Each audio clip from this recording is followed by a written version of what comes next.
गंगा अवतरण की कहानी। प्राचीन काल में अयोध्या में सगर नाम के राजा राज्य करते थे। उनके केशिनी तथा सुमित नामक दो रानियां थी। केशिनी से अंशुमान नामक पुत्र हुआ तथा सुमित के 60,000 पुत्र थे। एक बार राजा सगर ने अश्वमेघ यज्ञ किया। यज्ञ की पूर्ति के लिए घोड़ा छोड़ा। इंद्र यज्ञ को भंग करने हेतु घोड़े को चुराकर कपिल मुनि के आश्रम में बांध आए। राजा ने यज्ञ के घोड़े को खजाने के लिए अपने 60,000 पुत्रों को भेजा। घोड़े को खोजते खोजते वे कपिल मुनि के आश्रम में पहुंचे तो उन्होंने यज्ञ के घोड़ों को वहां बांध पाया। उस समय कपिल मुनि तपस्या कर रहे थे। राजा के पुत्रों ने कपिल मुनि को चोर चोर कहकर पुकारना शुरू कर दिया। कपिल मुनि की समाधि टूट गई तथा राजा के सारे पुत्र कपिल मुनि को क्रोध अग्नि में जलकर भस्म हो गए।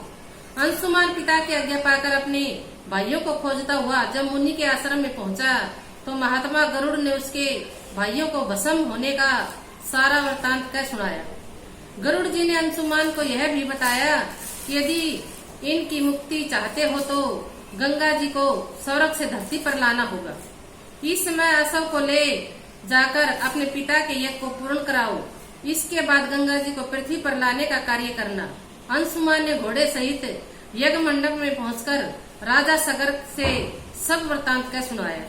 महाराज सगर की मृत्यु के पश्चात अंशुमान ने गंगा जी को पृथ्वी पर लाने के लिए तप किया, परंतु वह असफल रहे। इसके बाद उनके पुत्र दिलीप ने भी तपस्या की, परंतु उन्हें भी सफलता नहीं मिली। अंत में दिलीप के पुत्र भागीरथ ने गंगा जी को पृथ्वी पर लाने के लिए गोकर्ण तीर्थ में जाकर ब्रह्मा जी को प्रसन्न करने के लिए कठोर तपस्या की। तपस्या करते करते कई वर्ष बीत गए। तब ब्रह्मा जी प्रसन्न हुए तथा गंगा जी को पृथ्वी लोक पर ले जाने का वरदान दिया। अब समस्या यह थी कि ब्रह्मा जी के कमंडल से छूटने के बाद गंगा के वेग को पृथ्वी पर कौन संभालेगा। ब्रह्मा जी ने बताया कि भूलोक में भगवान शंकर के अतिरिक्त किसी से यह शक्ति नहीं है जो गंगा के वेग को संभाल सके। इसलिए उचित यह है कि गंगा का वेग संभालने के लिए भगवान शिव से प्रार्थना की जाए। महाराज भागीरथ एक अंगूठे पर खड़े होकर भगवान शंकर की आराधना करने लगे। उनकी कठोर तपस्या से प्रसन्न होकर शिव जी गंगा को अपने जटाओं में संभालने के लिए तैयार हो गए। गंगा जी जब देवलोक से पृथ्वी की ओर बढ़ी तो शिव जी ने गंगा जी की धारा को अपनी जटाओं में समेट लिया। कई वर्षों तक गंगा जी की जटाओं से बाहर निकलने का मार्ग नहीं मिला।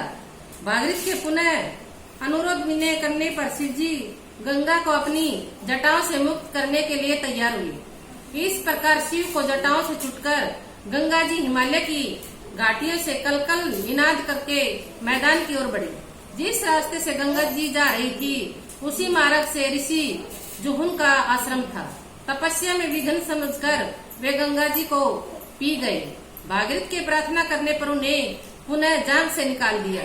तभी से गंगा जुहुनी पुत्री या जाह्नवी कहलाई। इस प्रकार अनेक सतनों को पार करती हुई जाह्नवी ने कपिल मुनि को आश्रम में पहुंचकर सगर के 60,000 पुत्रों के भस्म अवशेषों को उतारकर मुक्त किया।